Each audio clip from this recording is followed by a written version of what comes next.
Salut. Aujourd'hui, jeudi 21 janvier. Aujourd'hui, on vous propose donc un deuxième préparation de préparation pour les Open, donc un Open Prep, le 13.2 à la maison. Normalement, le 13.2, c'est des shoulder to overhead, 5 shoulder to overhead pour commencer. Normalement à 52 kg pour les garçons, 34 pour les filles. Donc si vous avez une barre, félicitations, vous allez peut-être pouvoir l'essayer en conditions réelles, d'accord.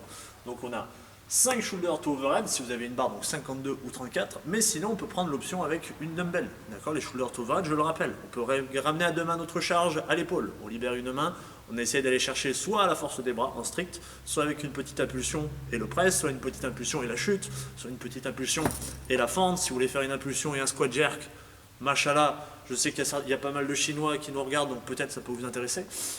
Vous avez 5 shoulder to overhead alliés, donc des épaules au-dessus de la tête. Il faut ramener cette charge 5 fois au-dessus de la tête, que ce soit un sac, ou la dumbbell, ou la grand-mère, on la ramène au-dessus de la tête, bien alignée avec le reste du corps. Dès qu'on a fait ça, on aura ensuite, toujours avec la même charge, 10 deadlifts. Si vous avez une dumbbell, si vous voulez mettre un peu plus de challenge, je vous conseille sinon de le faire à une main, entre les jambes, on vient toucher la dumbbell au sol, on ramène. Si vous voulez le faire sinon de côté en mode, on va dire, vous avez votre valise pour les vacances, on vient toucher, on ramène. Gardez bien par contre l'alignement, ne laissez pas partir trop le buste d'un côté ou de l'autre. Essayez de garder bien toujours cette bonne posture. 10 répétitions. Si vous avez un sac, on le récupère à deux mains, on touche le sol, on ramène sur l'extension. Dès qu'on a fait nos 10, on a ensuite 15 box jump à réaliser. On saute sur notre boîte, on vient chercher l'extension complète, donc l'alignement des talons jusqu'aux épaules. Le regard est droit et aligné vers l'avant.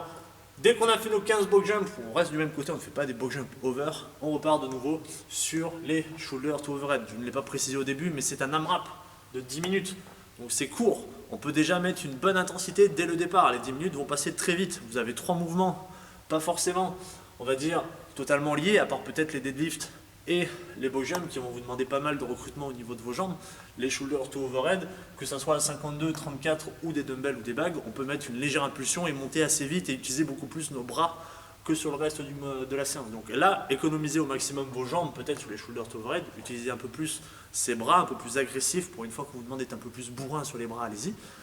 Et là ensuite, on essaye de garder ce bon gainage sur les deadlifts et d'utiliser un peu plus notre chaîne postérieure plutôt que notre dos, et d'utiliser encore une fois nos jambes et de tenir dans la durée notre endurance au niveau de nos jambes. 10 minutes, bon courage parce que c'est un bon petit test quand même pour se préparer à ce qui nous attend, vu que les Open vont se faire sans doute à la maison avec peu de matos. Ça peut très bien être un WOD qui peut ressortir, il y a toujours un repeat par an, donc peut-être que celui-là, il peut faire partir des heureux élus. Bon courage!